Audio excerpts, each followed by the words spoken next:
Hello, I'm Ben from the Bonehead Podcast, and welcome to the Bonehead Dungeon Bowl Championship.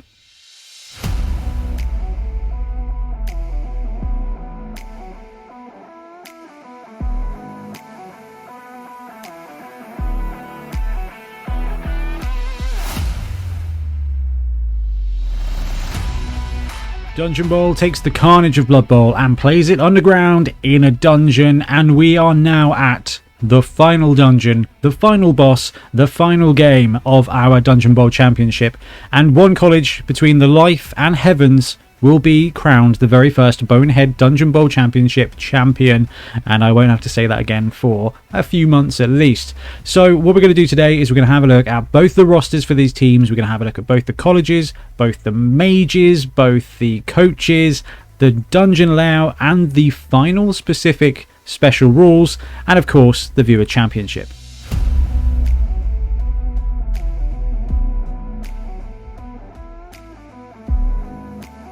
Okay, so the College of Heavens, we've got two nobility blitzers. One of them has been upgraded with dodge, so movement 7, block, and now one of those is a blodger, both with catch, which can be very useful for those stretch plays. We've got one human thrower, which I know I say it every week, but could be considered one of the best throwers in the game.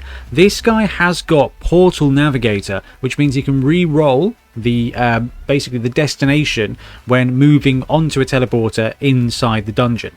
So if we need that thrower to get to where it needs to get to, he's got twice the chance to do so. We've got 3 Saurus blockers. All of them have got block. A blocker's dream, a lizardman coach's dream, and all 3 of those are going to be potentially the strongest players in the dungeon here. And the College of Heavens roster is rounded out by 5 skink linemen, movement 8, Edge 3+ with dodge and stunty. They are absolutely unstoppable in a dungeon environment. We've got 4 rerolls here, and I've got to shout out a big thank you to Milton, who's beautifully painted this team and let us use it for the tournament.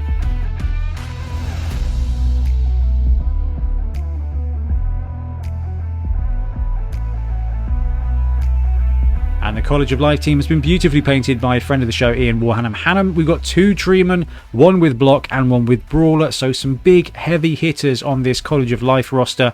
Good in combat, not so good at moving around. We've got a Wood Elf thrower with movement 7 and passing 2+, could be pretty integral to being able to move the ball when needed.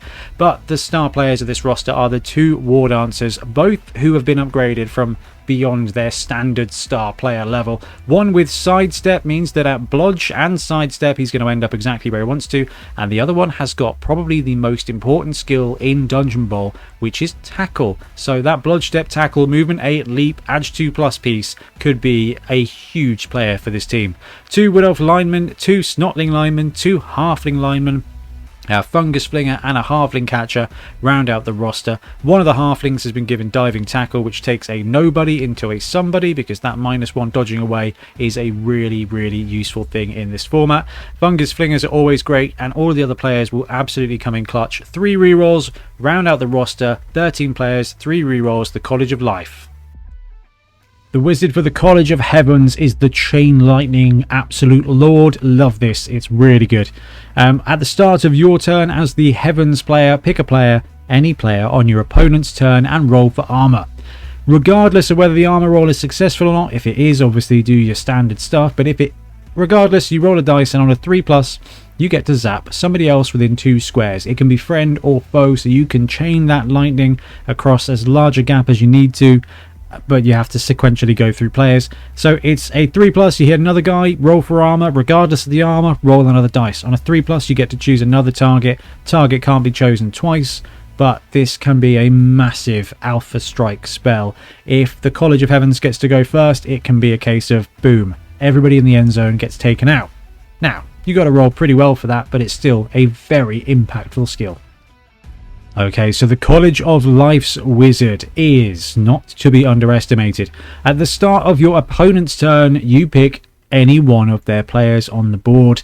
That player cannot be activated this turn, has no tackle zones, cannot assist in blocks until the start of their next activation. So for all intents and purposes, that player gets boneheaded for an entire turn, for your turn and their turn. So if that guy's got the ball, if that guy's waiting, ready to stop you from scoring, like that, the College of Life wizard will just turn that guy off for a whole turn. So it could be really useful on offense, really useful on defense, and let's face it, Warhammer knows exactly when to pop this wizard. And it's time to talk coaches. So it's Ian's team, the College of Life. It's his roster, it's his models. So he's coming back to run them in the final. Ian went 2-1 at Dorset Dungeon Bowl with this very roster, and spoiler alert, has won all the games so far against me in this series. But I will be playing with the College of Heavens. I've won with them at least once before, so that's something. Now, this is an interesting round. We will be going back to the very first dungeon. We'll have a look at that map in a second, but there is one intrinsically different thing. We have put a post out to our patrons back in May, I think, to choose a special rule for the final, and we had some absolutely awesome suggestions, a ton of suggestions: moving tiles, mimics, dragons, all kinds of crazy stuff that made me super happy. But the one we went with in the end was from Xavier, who basically said, look, you guys have talked about this on the podcast, the tri-ball version of the rules. Why not do something like that? Set a timeline, and first to 2 touchdown wins. It's a great way to get more Dungeon Bowl out of the experience, and you kind of keep it within the rules, and it is a way to make sure that the final isn't basically a 15-minute one and done. That seemed like an absolutely brilliant solution. There's some great crazy rules out there, and we're going to be saving them for next season. But for now, what we're going to be doing is we will have 6 chests. 3 of them will have balls in, not just the one. And the way this is going to work is it will be an hour and a half's playtime total. At that point, if a team has scored 1 touchdown, if it's 1-0, that team wins. Otherwise, as soon as a team scores 2 touchdowns, they will win the final. Now, if a player has the ball and go into the end zone, that player goes off the pitch and into reserves. The turn carries on though, they take the ball with them, so it's going to be a really interesting and different kind of experience here. It should stop this final from being a 15-minute absolute mad dash to the end zone, I don't care about anything else, because there's going to be 3 balls here to care about, and that means the game will not be stopping. Now for this round, we will be using our dungeon board.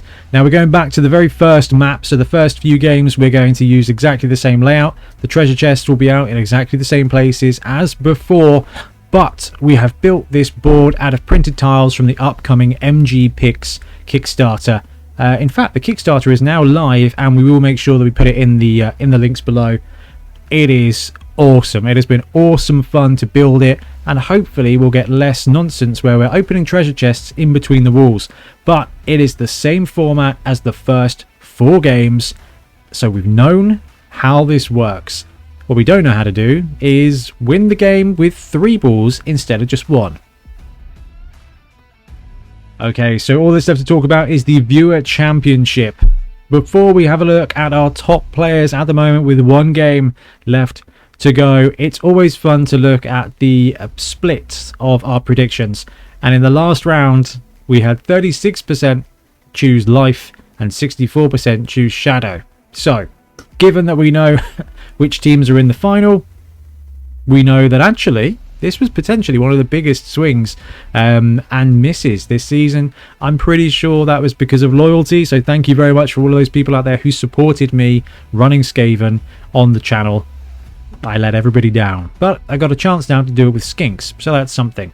Let's have a look at our leaderboard. Okay, as we go into the last game now, we've got a ton of players in the running. So Ben Middleton, Blue Max, Christian Cartmel, Dwayne Braswell, Jazz666, Nicholas Dunlop and Sergio Roma, all at 6 points. And we've got a ton of players kicking around at 5 points. Alexander Padberg, Antonio Jimenez, ATK Monkey, Branarama D&D, Emmanuel Biesi, Forgot My Tea, Gary Doherty, Gerardo Martin, Ian Hazlitt, Jay Hath, Jandir Coldheart, Jeremy Kofert, Joe Murmur, Lars Brandom, Liminality, Matt Bruce, Michael Yap, Mr. Human, Pat Paints, Private Public, Sean Hodgman, Serena Steveling, Silith B, Stephen Hopkins, Stevie126, The Howdy, Tim Bunnage, Tim Wheatley, Zinchling, Warped Bob and Xavier 26 there, all at 5 points. What we're going to do is we're going to call and draw the line at 6 points. So anybody who's going to finish this with 6 or more points will win a Bonehead ball token for the series, and it's been a lot of fun. So get your guesses in now. We'll have the full leaderboard at the end of the show, and this will be the last guess for this season. Okay, we've talked teams, we've talked coaches, we've talked dungeon, literally now got a 3D dungeon, which I love. We talked to the rules tweaks, which means we won't just have a 15-minute boom mad dash to the end zone. You're going to have to weather out and find another ball at least. I am super excited about this final. The dungeon, it's not perfect and it's never going to be as finished as I want it to be, but it looks cool and I wish we'd had it the entire season. I am so excited for this match, and I've had such a great time playing all of this Dungeon Bowl. It has been awesome fun. So all that's left to say is get your guesses in now by Saturday morning, because it will be going out to the Patreons on Saturday, and I cannot wait for you guys to see this. It is not a spoiler alert, but it is a very good game. Ian and I had a lot of fun filming it. The dungeon was great fun. The teams are brilliant. Some of it's going to really stress you out. And we actually fixed the audio too. It only took us, what have we filmed now? 9 games. But yeah, what can I do? Anyway, guys, thank you so much for watching. We'll be back soon with more Blood Bowl content. Happy blocking. Thanks very much for watching. We really appreciate your support. If you want to help support the channel even further, please like and subscribe, or come join us on our Patreon. We have early access to content, we get loads of feedback from you guys, and we try and do competitions as much as we can. Or you can get yourself some Bonehead Podcast merch on our Spreadshirt site. So if you want to support a team, especially for the Bonehead Championship, you can pick up a shirt, a mug, things like that. It all helps support the channel and we really appreciate it. Anyway, links below. Thank you very much. Happy blocking.